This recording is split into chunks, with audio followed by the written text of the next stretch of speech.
Hi, I'm Jessica Brown, Mrs. Colorado Universal 2021. Welcome to Beyond the Barbie, Powerhouse Paper Dolls, looking below the surface to see what we all have in common and finding out what inspires the women who inspire everyone else.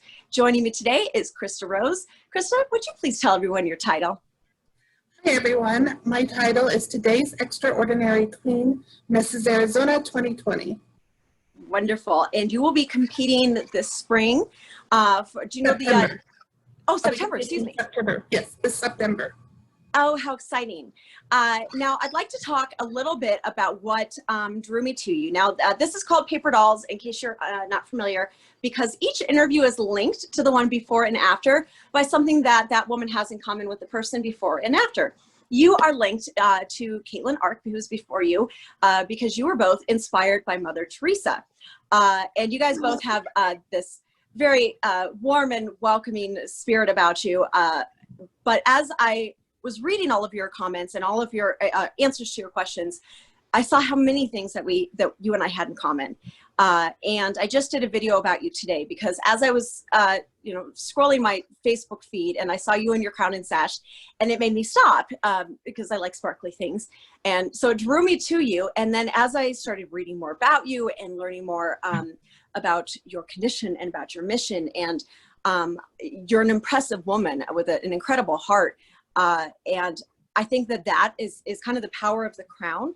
It gets people to stop, it gets people to listen, and it gets people to kind of to open up just a little bit to what we have to say. And the post that actually stopped me with you is you were struggling with pain, with chronic condition, and you talked about feeling alone. And I mentioned that I think that it's quite the human condition that we feel alone. And as a fellow spoonie, how often pain makes me feel alone because it's so disconnecting. It's so unique to us that we're, even in a room full of people, what we're going through is so different than everybody around us that it is quite isolating. But you share that stuff, you talk about that stuff. And if you could just briefly share with the viewers what you talk about on your page with what you go through. So my page is called Defying the Odds, and I talk about the good and the bad. We all have good days, and we have a tendency to portray those good days on Facebook, the perfect pictures, the vacations, but pretty much all of us don't portray the bad days, the days that we're struggling, the not so great pictures. Like I posted one, I believe it was last week, of me crying because I'd had a rough day, and it was so hard to post that picture. But at the same time, yes, I smile, I can smile, I have good things. But you know what, I was having a bad day, and this is what it looks like when you're having a bad day, and it's okay to have a bad day. It's okay to sit there and cry. You know, even though you may beautiful as the other times. But my public page is about encouraging others to defy their odds. I kind of liken it to life and challenges are a Mount Everest. They're your Mount Everest. It seems like you need to get to the top, but you're always hit with some sort of obstacle. And so to climb the Mount Everest, those are odds that you can defy, and every challenge that you go through is Mount Everest. And eventually you will get to the top, just like all the climbers get to the top and see that wonderful full view. You can make it to the top if you just put forth effort and try, even if it's small steps at a time, keep trying. And once you get there, you're where you're supposed to be. And then, yes, of course, there's going to be another Mount Everest to come. You can look back and say, look, I got through this. I can get through the next thing. Absolutely. And that the line about Everest is really hit home for me because what I always say is that you don't choose your mountain. You only choose whether or not to climb.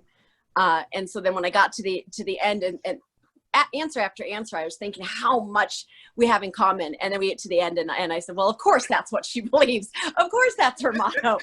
And I've always said that, being a role model isn't about leading a model life. It's about holding up what we go through, the good and the bad, in order to help other people. And so in this age of the Instagram life, like you said, where people just post the good days, that doesn't help anyone.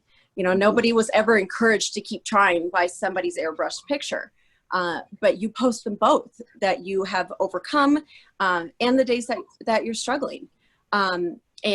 When you were talking about, your husband's support, and so I wanted to, your favorite answer, your least favorite sound of your questionnaire. What is your least favorite sound, Karista? I love you, honey. Snoring. That's okay. We will redeem him right now. What was the last selfless thing someone did for you? Actually, before that, when I wrote that answer that you wrote, well, he just now bought me more roses. Oh. So roses. Oh, see, that makes up for the snoring. We're good. Well, if he snores every night, so I need roses for every night he snores. That's a lot of flowers, man. That's a lot of flowers. I'd rather have, honestly, personally for me, I'd rather have flowers, and I tell him that. I'd rather have flowers over jewelry. I'm not a jewelry girl. Yeah. I don't think love should be shown through something that's kind of dead, as you would say. It's just a rock. Something living, vibrant. So I love that. I tell him, don't waste money on jewelry, just get me flowers.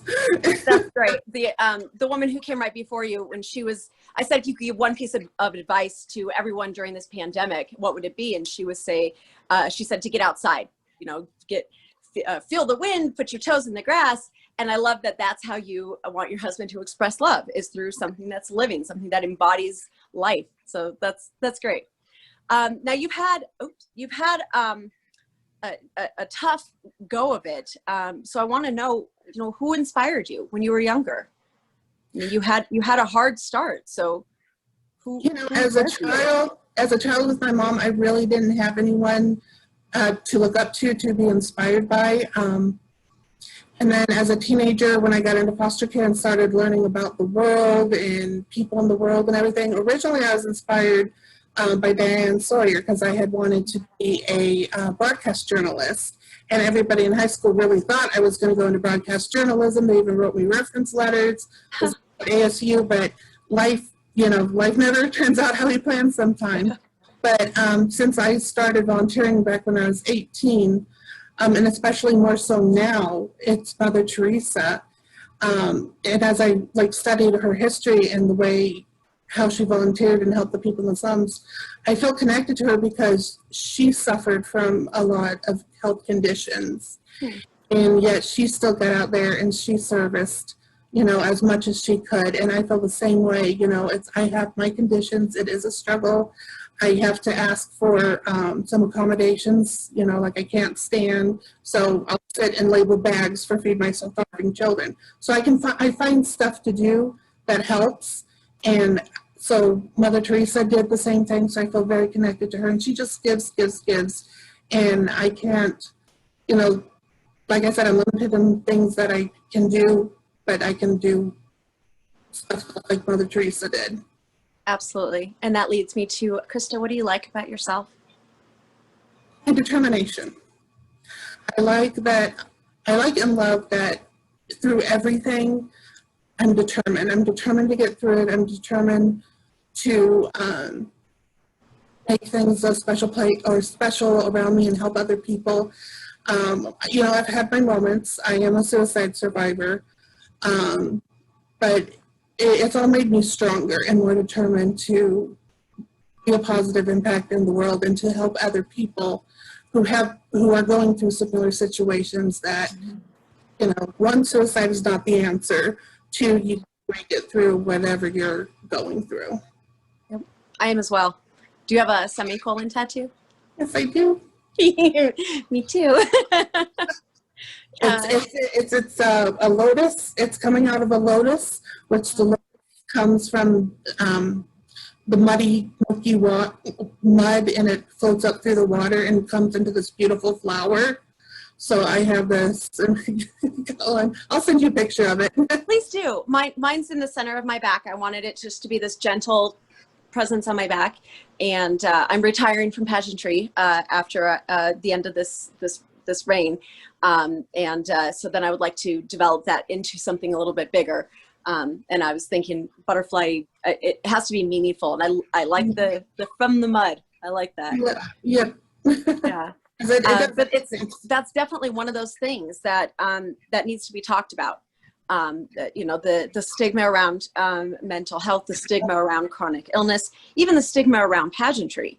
I think that as dismissive as we can be of one another, it is just an excuse to not look at ourselves. And if we can put other people into a tiny box, then it means that we don't have to look at the things about ourselves we don't like. And you know, we make up reasons to not listen to other people, and you will not be ignored. You stand up and you make sure that you are counted, and everything about you. And I said this when we were talking before we started recording, that I've been on the verge of tears since we got on this call. Everything about you makes me want to be a better version of me. Everything I see in you that reminds me of me wants me to be better at being me. And that is the highest compliment I could possibly ever give someone. Don't make me cry. I've had enough crying this week. It's been a long week. Lady, there's something special about you. You light quite a fire in people. You are. It's funny because I would imagine that meeting Mother Teresa would feel a lot like that, you know, that being around her would make you want to do more and be better, and you know that it would be exhilarating and humbling at the same time. So I think it's very fitting that you look up to her, because I would imagine that you embody her qualities very well. Oh, thank you. You're welcome. Thank you for joining me today. Oh wait, no, I have to ask your legacy. What do you want your legacy to be?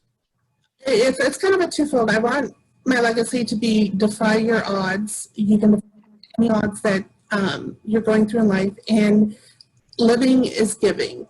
Because for me, and I coded due to my adrenal insufficiency, due to my condition, and I appreciated life, you know, before that, but even more so after. And so giving to people through volunteerism and community helps me stay alive, and that's what I want. I don't want to pass away and not have something to show for it. And giving back to my community is the best way that I, you know, in my situation, that I can leave a legacy, is living by giving and by defying the odds. I absolutely love that. Really love that. You know, when I read the Living is Giving, what I thought of was living amends. I'm almost 5 years sober, and so I thought of the term living amends. And just now, when you said that giving back and living this way keeps you alive, that's what living amends is like. That helping others, you know, keeps you sober. And I love that idea of living that way. That my life is to serve others. Health. It's great for your mental health. Yeah. By giving and helping other people, you know, because there's mental health stigma. I have mental health issues, and it literally is a mental savior for me to go out and give. Yes, I completely agree. I think it would be the solution to everything if everyone did that. If everyone based their life on helping others. Can you imagine? Like, really, just could you imagine what that would be like? And we need it more and more this year and right now, especially Agreed. with everything that's going on. Is Agreed. people really need to pull back and, you know, realize living is giving, and all this other stuff that is going on is just petty. Yeah. Well, and that was my goal with this project, was to help us see that we all have stuff in common, that we're all connected, because at the end of the day, we're all in this together. And all of this idea that we're on opposite sides or opposite teams, or, you know, the lines in the sand, none of it matters. We're all on the same rock orbiting the sun. We're all in this together, and we have to start acting like it. Living is giving. I love that. Karista, thank you so much for joining me. This was an honor to have you. Thank you so much for having me. I enjoyed it. All right. Thank you. Join us next time.